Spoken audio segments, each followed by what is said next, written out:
Sri Sachidananda Sadguru Sainath Maharaj Ki Jai.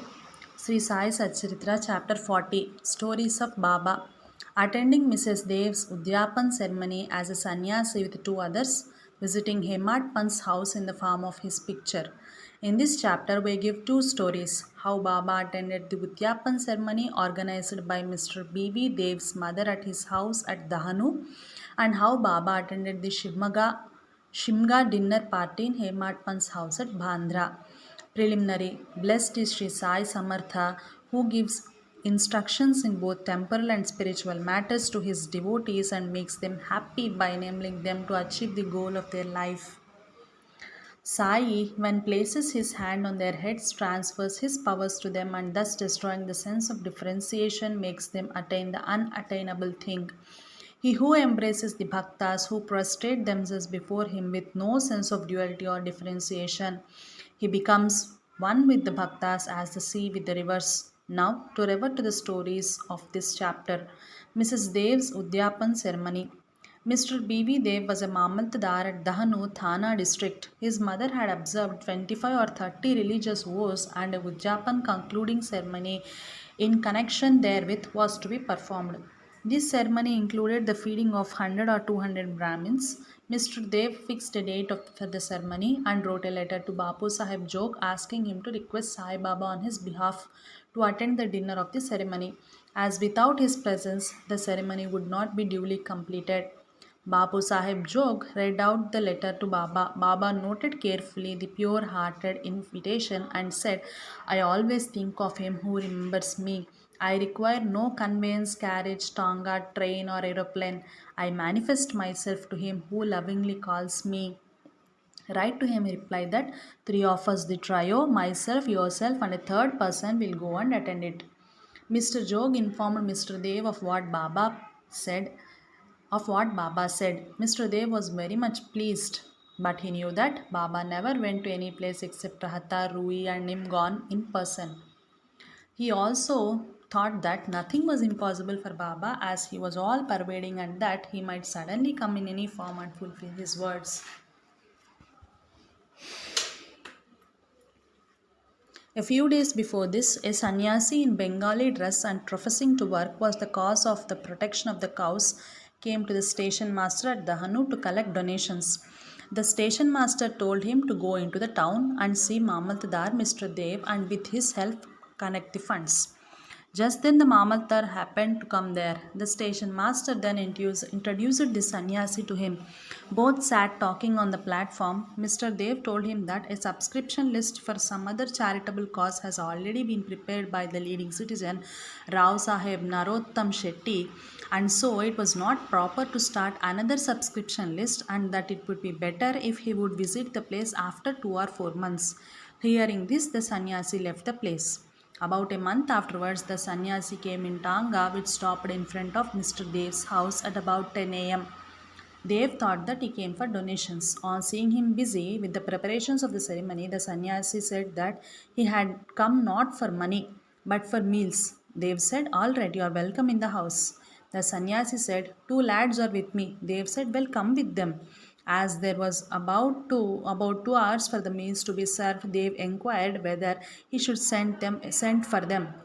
He said that it was not necessary as he would come himself at the appointed time. Dev asked him to come at noon. Exactly at 12 noon, the trio came, joined the party, and after feeding themselves went away. After the ceremony was finished, Dev wrote a letter to Bapu Sahib Jog complaining of Baba's breach of promise. Jog went to Baba with the letter, but before it was opened, Baba spoke. He says that I promised him to come, but I deceived him. Tell him that I did attend his dinner with two others, but he failed to recognize me.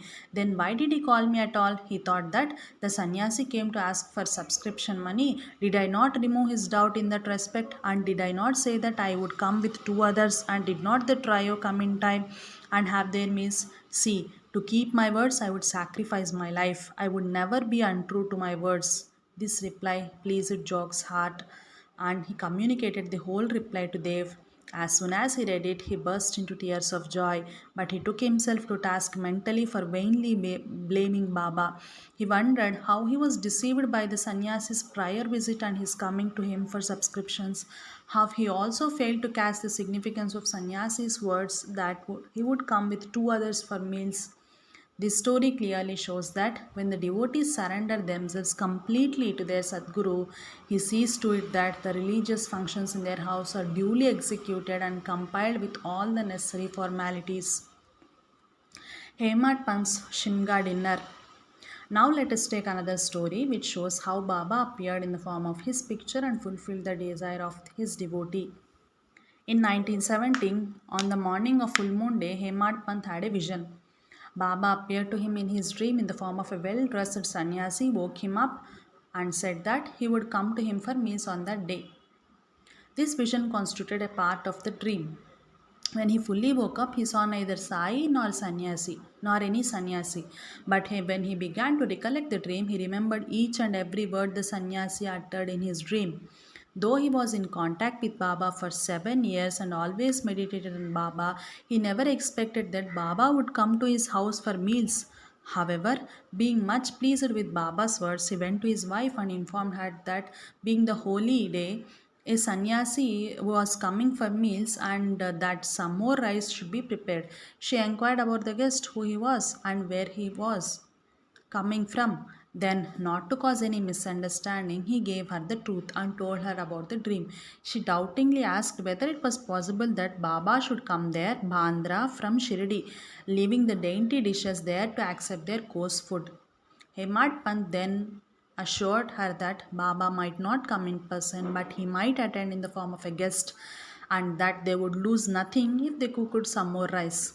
After these preparations for the dinner went on and it was ready at noon, the Holika worship was through and the leaves, big size leaves, were stapled with firewood pieces as food is served on them, which are used as disposable plates, were spread and arranged with rangoli around them.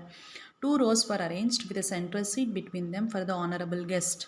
All members of the family, sons, grandsons, daughters, and son in laws, etc., came and occupied their seat, and the serving of various items commenced. While this was being done, everybody was watching for the guest, but none turned up, though it was past noon. Then the entrance was closed. The Anna Shuddhi, ghee, was served. This was a signal to start eating. Formal offering to Vaishvadeva, fire, and Naivedya to Sri Krishna were also over, and the members were about to begin when the footsteps in a staircase were heard distinctly. Hemat Pant went immediately and opened the door and saw two men there, Ali Muhammad and Maulana Ismu Mujabar. These two persons, seeing that meals were laid out and all the members were about to begin eating, apologized to him at once and requested him to excuse their interference. They said, "You left your seat and came running to us. Others are waiting for you. So please take this thing and I shall relate all about it later at your convenience." Saying so, he took out from under his arm a packet wrapped in an old newspaper and placed it on the table. Hemad Pant uncovered the packet and saw to his great wonder and pleasant surprise a big and nice picture of Sai Baba. On seeing it, he was much moved. Tears ran down from his eyes, and hair stood on end all over his body, and he bent and placed his head on the feet of Baba in the picture. He thought that Baba had blessed him by this miracle or Leela. Out of curiosity, he asked Ali Muhammad how he got this picture.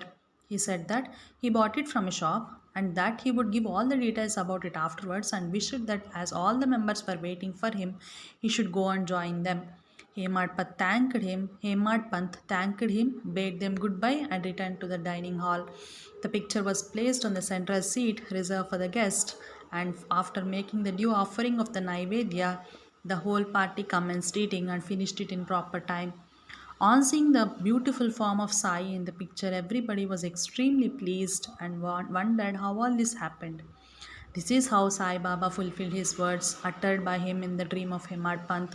The story of the picture with all its details, that is, how Ali Muhammad got it, why he bought it, gave it to Hemad Pant, is reserved for the next chapter. Bo to Sri Sai, peace to be all. Jai Sai Master.